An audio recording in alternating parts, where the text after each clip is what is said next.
रिपोर्टमध्ये झाडे सांगितलेत, म्हणजे ट्रीज सांगितलेत. अशी कुठली झाडं होती तिथे की ज्याच्यावर हे विमान एक झाड नाही अनेक झाडांना धडकून हे खाली त्या ठिकाणी पडलं.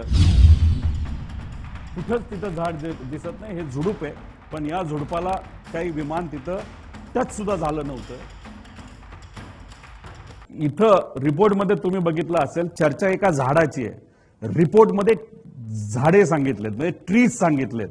आता ह्याच्यामध्ये अशी कुठली झाडं होती तिथे की ज्याच्यावर हे विमान ज्या झाडांना धडकून, झाडांना एक झाड नाही अनेक झाडांना धडकून हे खाली त्या ठिकाणी पडलं.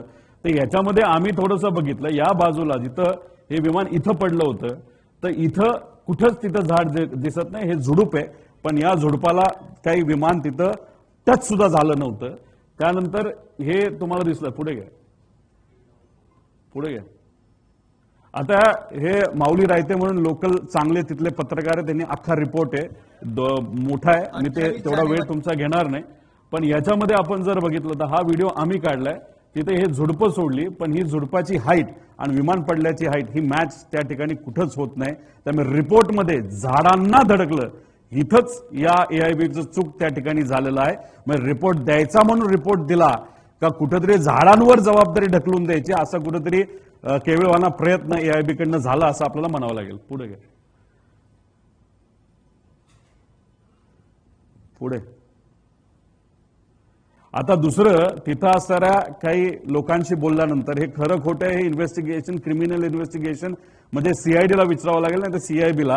काही लोकांचं असं मत आहे की विमानतळाची रेखी करण्यासाठी ऍक्सिडेंटच्या आधी काही तिथं लोक आली होती, असं लोकांचं मत आहे. ह्याचं क्रिमिनल इन्व्हेस्टिगेशन करायची जरूरत आहे. हे त्या सीआयडी आणि सीबीआयने करावं, याच्यात थोडंसं लक्ष घालावं असं आमचं मत आहे. आता ह्याच्यामध्ये 2023ला जो मुंबईला ऍक्सिडेंट झाला होता लेअर जेटचा, ते सुद्धा व्हीएसआर कंपनीचं, त्याच्यामध्ये इन्व्हेस्टिगेशन टीम मध्ये श्री के रामचंद्रन असिस्टंट डायरेक्टर हे लिहिलं होतं, आणि मग त्यानंतर इन्व्हेस्टिगेटर कोण आहे तर हे लिहिलं. हे झालं 23चं. मग आता कालचा जो अजितदादांचा रिपोर्ट आलाय त्याच्यामध्ये कुठल्या इन्व्हेस्टिगेटरचं नाव लिहिलंय का, तर नाव लिहिलेलं नाही. कदाचित इन्व्हेस्टिगेटरच घाबरले असतील. याच्यात मॅन्युप्युलेशन, कागदपत्राची हेराफेरी आणि याच्यामध्ये इतक्या गोष्टी होणार आहे, तर नावच देऊ नका, म्हणजे उद्या जाऊन कुणी त्या लोकांवर आक्षेप घेणार नाही, अशी कदाचित त्या ठिकाणी भूमिका असावी. त्यामुळे आता याच्यामध्ये आपण जर बघितलं तर ह्या 23च्या इन्व्हेस्टिगेटर रिपोर्टमध्ये एआयबीचा जो आहे, जो 23च्या ऍक्सिडेंटचा आहे, अजितदादांच्या बाबतीत अशा पद्धतीने इन्व्हेस्टिगेशन टीमचं नाव हे कुठूनही त्या ठिकाणी आलेलं राहिलं नाही.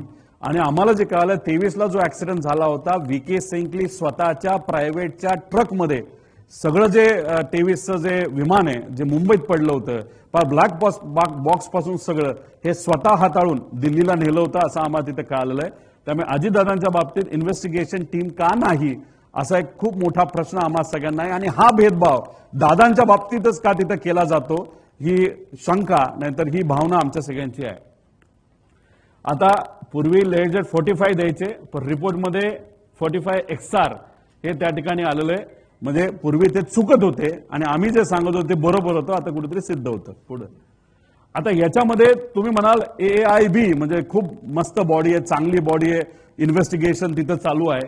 पण या इन्व्हेस्टिगेशनचं सोल ऑब्जेक्टिव्ह म्हणजे ध्येय काय असतं की उद्या कुठला अशा प्रकारचा ऍक्सिडेंट होऊ नये, एवढंच त्याच्यामध्ये त्या ठिकाणी ध्येय असतं. त्याच्यामध्ये sole objective of the investigation of the accident shall be in prevention of accident and incidents and not to apportion blame or liability. आम्ही इथं काय म्हणतोय, क्रिमिनल लायबिलिटी कोणाची, कुणी घडवलं, कसं झालं, ही आमच्या सगळ्यांची मागणी आहे. पण हे जे एआयबीचा जो हा फॉरवर्डच तुम्ही वाचला तर ह्याच्यामध्ये तुम्हाला कळेल, ह्यात फक्त उद्या काय ऍक्सिडेंट होऊ नये एवढी भूमिका त्याच्यामध्ये एआयबी तिथं घेईल.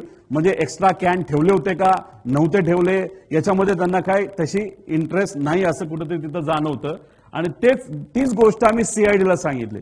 सीआयडीचं जर तुम्ही प्रेस कॉन्फरन्स बघितली असेल, योग्य दिशेने तपास चाललाय, कुठलाही प्रश्न विचारला योग्य दिशेने तपास चालू आहे, अधिकाऱ्यांबद्दल काय बोलायचं नाही, पण तीच स्टेप योग्य दिशेने. अरे पण योग्य दिशेने काय, तर हा प्रश्न आम्ही केल्यानंतर ते म्हणाले एआयबीचा रिपोर्ट आल्यानंतर मग आम्ही इन्व्हेस्टिगेशन खोलात जाऊन त्याच्यामध्ये करणार आहोत. पण एआयबीची जर रिपोर्ट बघितला तर अशा पद्धतीने त्या ठिकाणी या गोष्टी नाही तर त्याचा इंटेंट नाही तर ऑब्जेक्टिव्ह असतो पुढे. आता ह्याच्यामध्ये आम्ही म्हणत होतो विजिबिलिटी कमी आहे, हे काय मोगम नव्हतो. तुम्ही मुंबईची विजिबिलिटी बघितली तरी ती 2500च्या आसपास आहे रिपोर्टमध्ये दिले, आणि पुण्याची जर बघितली तर 2000च्या आसपास आहे टायमिंग प्रमाणे. आणि हाच मुद्दा आम्ही त्या ठिकाणी घेतला होता. आणि ह्याच्यात जर आपण बघितलं तर इथं विजिबिलिटी मनोज पवार जो ॲरोचा, आता ॲरोवर आम्ही FIR करा का सांगतोय, कारण का ॲरोमध्ये असणारा जो कोणी हा मनोज पवार आहे जो कोणी, तो म्हणतो captain checking visibility at Baramati 7:03 all okay sir, म्हणजे everything is okay, visibility is fine. पण मुंबई एअरपोर्ट जिथं हा माणूस बसला होता, जिथून उडणार होतं तिथे विजिबिलिटी कमी होती, आणि पुण्याला पण विजिबिलिटी आपण बघितली ती सुद्धा त्या ठिकाणी कमी होती. ही कुठेतरी त्या ठिकाणी सिद्ध होती. आणि क्लास जी विमानतळ विजिबिलिटी असल्याशिवाय तिथं आपल्याला लँड करता येत नाही, आणि ते जर डेस्टिनेशन आपलं एअरपोर्ट असेल तर आपला टेक ऑफ सुद्धा करता येत नाही. हा DGCAचा स्वतःचा रूल आहे. आता ह्याच्यामध्ये एक जे माळी परिवार आहे त्यांना एक आलेला फोन, तो आहे VSRचा जो वकील आहे त्यांनी त्यांना फोन केला, त्यातला छोटासा पार्ट फक्त त्या ठिकाणी आम्ही देत आहोत, वाजवा. कप्तान साहब ने गलती कर दी, ठोक दिया जाके, क्या करोगे? क्या गलती है समझ में नहीं आ रहा है. अगर वो पुणे चले जाते, नहीं विजिबिलिटी खराब थी, उनको दिखा नहीं, रनवे जिधर था उसके लेफ्ट में जाके वो ठोक दिया उन्होंने, क्या करोगे आप?